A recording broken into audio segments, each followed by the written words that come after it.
Қазақстан астанасында Майнд ғылыми зерттеу және ғылыми талдау орталығы таныстырылды. Бірегей диалог пен акселерация алаңы Мақсұт Нәрікбаев университетінің жанынан құрылған. Ол ғалымдар түрлі бағытта сараптамалық зерттеулер жүргізу қамында ашылды. Атап айтсақ, мұнда саяси, әлеуметтік, экономикалық, құқықтық және аймақтық деңгейдегі терең талдау жұмыстары жасалады. Бұл игіске халықаралық деңгейде танылған беделді ғалымдар мен түрлі саланың жетекші мамандары жұмылдырылмақ. Мәселен, француздық Париж 8 университетінің геосаясат институтымен ынтымақтастық жөнінде келісімге қол жеткізілген. Тараптар орталық Азия өңірінде бірлескен жобалар жасап, академиялық әріптестік аясын кеңейтуге ниетті. Сонымен қатар құжат қазақстандық студенттерге геосаяси зерттеулер саласындағы үздік француз тәлімгерлері мен сарапшыларының озық тәжірибелерін үйренуге мүмкіндік береді. Жалпы отандық орталық бірінші кезекте тәуелсіз талдау жобаларын жүргізуге бағытталған. Шара қонақтарына осындай 3 зерттеу қорытындысы ұсынылды. Қазақстандық ғалымдар мемлекет пен бизнестің нақты өзара іс қимылын талдап, еліміздің екі мегаполисіне егжей-тегжейлі криминологиялық зерттеулер жүргізген. Сондай-ақ нормативті құқықтық актілер мен заңдарды халыққа түсінікті тілде жазудың әдістемесін әзірледі.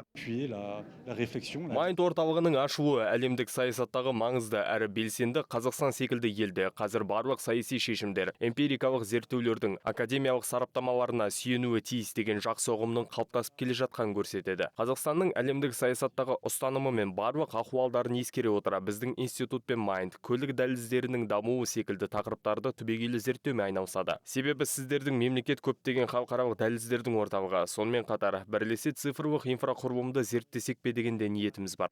Уникальность, я думаю, нашего формата заключается в том, что мы Біздің форматтың ерекшелігі біз нақты нәтижеге ғана иек артамыз. Бізді еш нәтиже бермейтін зерттеулер мүлдем қызықтырмайды. Импорттың әлеуметтік өмірге, экономикаға, саясатқа және шешім қабылдау саясатына әсері секілді аса маңызды тақырыптарды зерттеуіміз қажет. Қорғаныс, ұлттық қауіпсіздік немесе тұрақты дамуға қатысты барлық тақырыптарда біздің назарымызда болады. Ол дегеніміз біздің аямыз өте кең.